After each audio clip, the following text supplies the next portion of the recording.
Bonjour, les fidèles de Tours-Saint-Cordon, devant la sienne.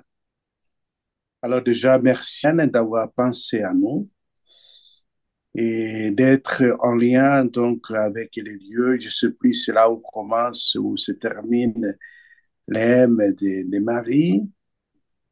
Et le contexte donc d'apparition à la Salette, c'était dans une période où il y avait la famine. Et les personnes ont commencé à s'émanciper parce que il y avait quand même les changements technologiques au niveau de l'industrie, ça a commencé à prendre place et les personnes ont commencé à avoir d'autres travails et d'autres soucis.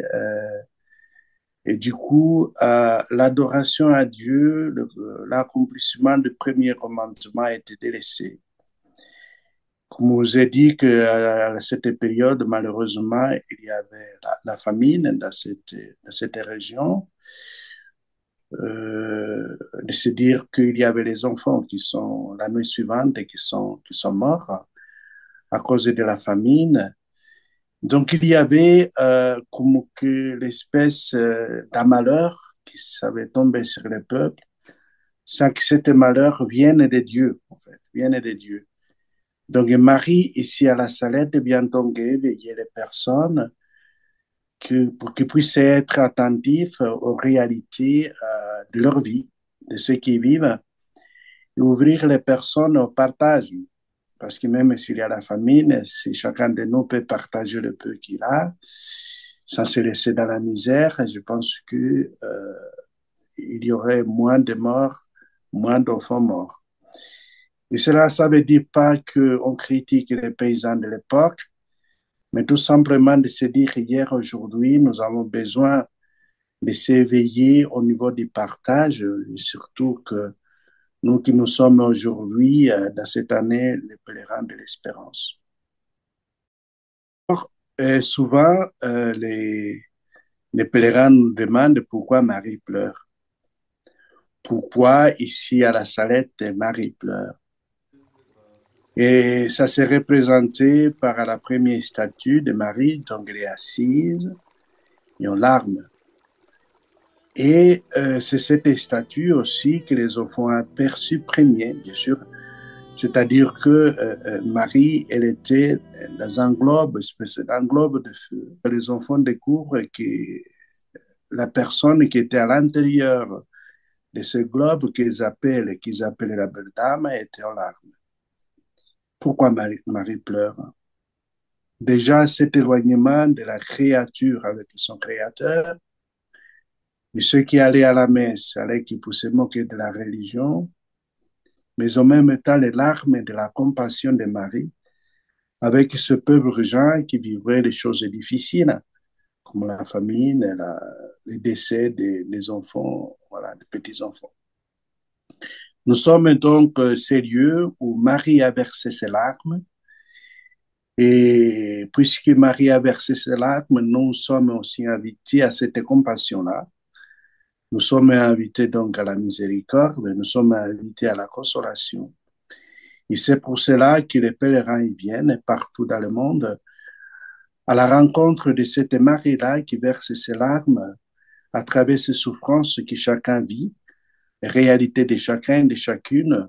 Est-ce que ces larmes vont nous aider à essuyer toutes les souffrances que nous avons? Est-ce que ces larmes vont essayer de nous amener à la miséricorde, de nous inviter à la miséricorde? C'est le but de Marie qui vient ici en larmes pour nous inviter donc à se réconcilier avec Dieu. Le message, c'était la réconciliation. Il y avait certains qui n'allaient pas à la messe, ils sont allés à la messe. Il y a certains qui ne se confessaient pas, ils ont commencé à se confesser. Il y avait des familles indivisées, les familles s'y sont réconciliées.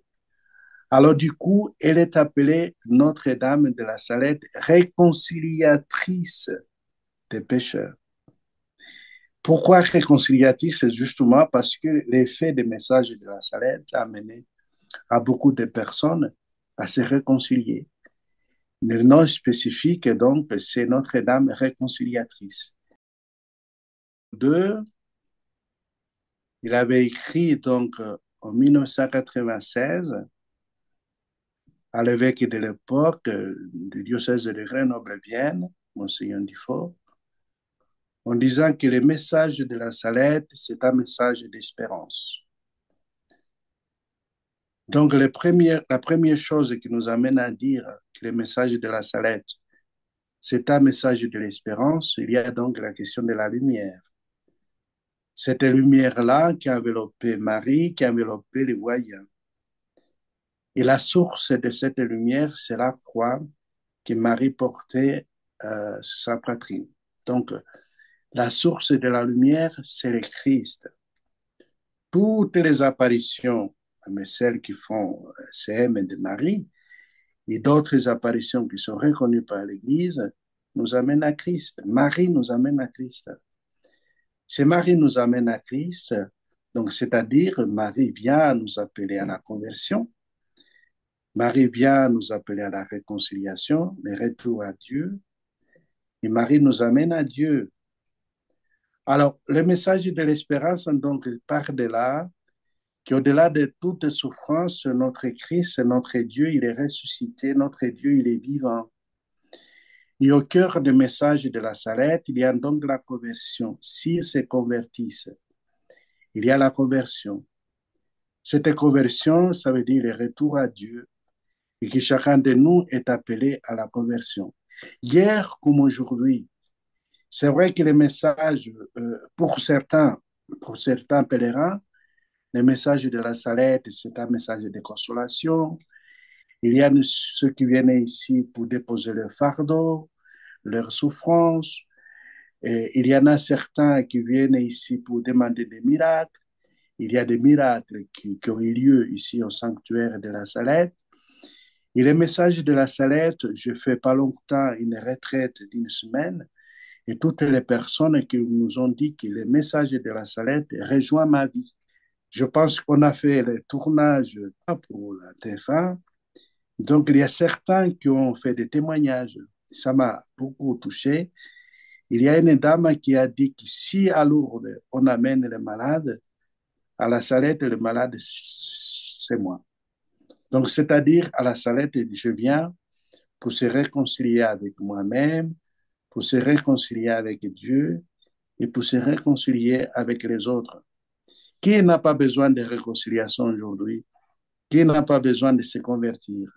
Donc, ce message rejoint toutes les personnes d'aujourd'hui, hier d'aujourd'hui, et que ce message de réconciliation, c'est le message des pèlerins.